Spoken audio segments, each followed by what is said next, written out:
ನಮಸ್ಕಾರ ಸ್ನೇಹಿತರೆ, ಇವತ್ತಿನ ಈ ಸಂಜೆಗೆ ನಿಮಗೆ ಸ್ವಾಗತ ಸುಸ್ವಾಗತ. ನಿನ್ನೆ ನಾನು ಮೊದಲನೇ ಪದದ ಬಗ್ಗೆ ತಿಳಿಸಿದ್ದೆ, ಅದೇ ಫ್ರಾಮ್ ಬಗ್ಗೆ. ಇವತ್ತು ಇನ್ನೊಂದು ಪದ ಬಗ್ಗೆ ನಿಮಗೆ ತಿಳಿಸ್ಲಿಕ್ಕೆ ನಾನು ಬಂದಿದ್ದೇನೆ. ನಿನ್ನೆ ನಾನು ನಿಮ್ಮ ಕೊನೆಯಲ್ಲಿ ಹೇಳಿದ್ದೆ, ಎರಡನೇ ಪದ ಇವತ್ತಿನ ಬಗ್ಗೆ ಮಾಹಿತಿ ಕೊಡ್ತೇನೆ ಅಂತೇಳಿ. ಆ ಪದ ಯಾವುದು ಅಂತ ಹೇಳಿದ್ರೆ ಟು. ಇಂಗ್ಲೀಷ್ನಲ್ಲಿ ಟು ಅಂತ ಹೇಳ್ತೀವಿ, ಅದೇ ಕನ್ನಡದಲ್ಲಿ ನಾವು ಗೆ ಕೆ ಲಿಕ್ಕೆ ಅಂತ ಬಗ್ಗೆ ಹೇಳ್ತೇವೆ. ಅಂದರೆ ಗೆ ಕೆ ಲಿಕ್ಕೆ ಅಂದರೆ ಯಾವ ಪದವನ್ನು ಎಲ್ಲೆಲ್ಲಿ ಉಪಯೋಗ ಮಾಡಬೇಕು ಅನ್ನೋದ್ರೊಳಗೆ ಮಾಹಿತಿ ಇದೆ ಇವತ್ತು. ಸ್ನೇಹಿತರೆ, ಉದಾಹರಣೆಗೆ ಹಳ್ಳಿಗೆ ಅಂತ ಇದೆ. ಹಳ್ಳಿಗೆ ಅದು ಟು ದ ವಿಲೇಜ್ ಅಂತ ಆಗುತ್ತೆ. ಇವತ್ತು ಗೆ ಬಗ್ಗೆ ತಿಳ್ಕೊಳ್ಳೋಣ. ಹಳ್ಳಿಗೆ ಅಂದರೆ ಟು ದ ವಿಲೇಜ್. ಆಮೇಲೆ ಶಾಲೆಗೆ ಅಂದರೆ ಟು ದ ಸ್ಕೂಲ್ ಅಂತ ಆಗುತ್ತೆ. ಟು ದ ಸ್ಕೂಲ್ ಈಜಿಯಾಗಿ. ಆಮೇಲೆ ಗೆಳೆಯನಿಗೆ ಅಂದರೆ ಟು ದ ಫ್ರೆಂಡ್. ಗೆಳೆಯನಿಗೆ ಅಂದರೆ ಟು ದ ಫ್ರೆಂಡ್ ಅಂತ ಆಗುತ್ತೆ. ಅದೇ ಮನೆಗೆ ಅಂತ ಹೇಳಿದ್ರೆ ಟು ದ ಹೌಸ್ ಅಂತ ಆಗುತ್ತೆ. ಮನೆಗೆ ಟು ದ ಹೌಸ್ ಅಂದರೆ ಇದಕ್ಕೆ ಹಳ್ಳಿಗೆ, ಶಾಲೆಗೆ, ಗೆಳೆಯನಿಗೆ, ಮನೆಗೆ, ರಾಜನಿಗೆ, ರಾಣಿಗೆ, ಶಿವಕಾಶಿಗೆ, ಶಿವಮೊಗ್ಗಗೆ, ಬಿಜಾಪುರಿಗೆ, ಮುಂಬೈಗೆ, ಈ ರೀತಿಯಾಗಿ ಟು ಅನ್ನು ಸೇರಿಸಿ ಒಂದು ಪದವನ್ನು ರಚನೆ ಮಾಡ್ಬೋದು. ಇನ್ನು ಕೆ ಎಲ್ಲಿ ಯೂಸ್ ಆಗುತ್ತೆ ಅಂದರೆ ಗೋವಾ ಅಂದರೆ ಕೆ ಗೊತ್ತಾಯ್ತಲ್ವ. ಈಗ ನಾವು ಗೆ ಬಗ್ಗೆ ತಿಳ್ಕೊಂಡು ಕೆ ಬಗ್ಗೆ ತಿಳ್ಕೊಂಡೆ. ಕೆ ಎಲ್ಲಿ ಯೂಸ್ ಆಗುತ್ತೆ? ಇಂಗ್ಲೀಷ್ನಲ್ಲಿ ಒಂದೇ ಪದ ಟು ಅಂತ ಆಗುತ್ತೆ. ಅದೇ ಗೋವಾಕ್ಕೆ ಅಂತ ಹೇಳಿದ್ರೆ ಟು ಗೋವಾ. ಮೈಸೂರಕ್ಕೆ ಅಂದರೆ ಟು ಮೈಸೂರು ಅಂತ ಆಗುತ್ತೆ. ಅದೇ ಕಾರವಾರಕ್ಕೆ ಅಂತ ಹೇಳಿದ್ರೆ ಟು ಕಾರವಾರ ಅಂತ ಆಗುತ್ತೆ. ಇದೇ ರೀತಿ ಗೋವಾಕ್ಕೆ ಇರ್ಬೋದು, ಮೈಸೂರಕ್ಕೆ, ಕಾರವಾರಕ್ಕೆ ಇರ್ಬೋದು, ಅದೇ ಬಿಜಾಪುರಕ್ಕೆ ಇರ್ಬೋದು, ಪಂಡ್ರಾಪುರಕ್ಕೆ ಇರ್ಬೋದು, ಗೋಕರ್ಣಕ್ಕೆ ಇರ್ಬೋದು.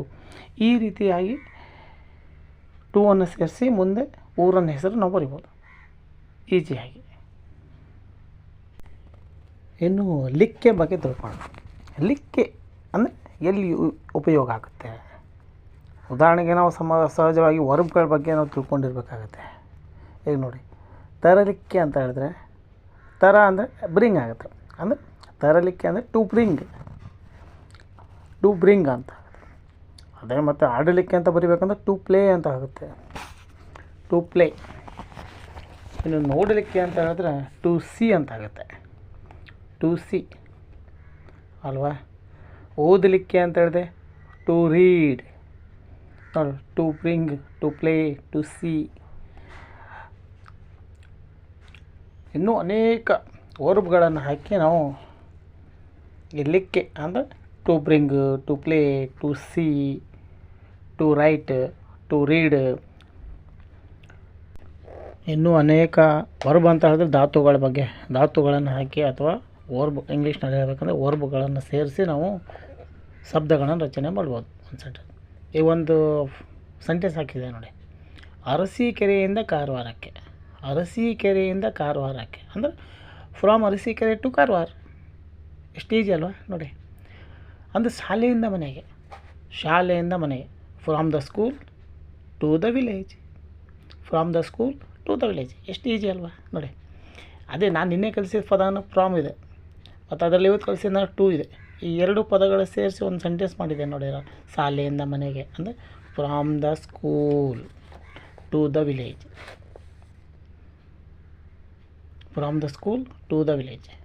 ಅದೇ ರೀತಿ ಶಬ್ದಗಳನ್ನು ಸೇರಿಸಿ ನಾವು ಒಂದೊಂದು ವಾಕ್ಯಗಳನ್ನು ಮಾಡ್ತಾ ಹೋಗ್ಬೋದು. ನಿಮ್ಮ ಸ್ವಂತ ಬುದ್ಧಿಯಿಂದ ಕೆಲವೊಂದು ಪದಗಳನ್ನು ಸೇರಿಸಿ ಒಂದೊಂದು ವಾಕ್ಯಗಳನ್ನು ರಚನೆ ಮಾಡ್ಬೋದು ಈಸಿಯಾಗಿ. ನಾಳೆ ಇನ್ನೊಂದು ಪದದ ವಿಡಿಯೋಗೋಸ್ಕರ ವೇಟ್ ಮಾಡಿ, ವಾಚ್ ಮಾಡಿ, ಲೈಕ್ ಮಾಡಿ, ಶೇರ್ ಮಾಡಿ, ಸಬ್ಸ್ಕ್ರೈಬ್ ಮಾಡಿ ಸ್ನೇಹಿತರೆ.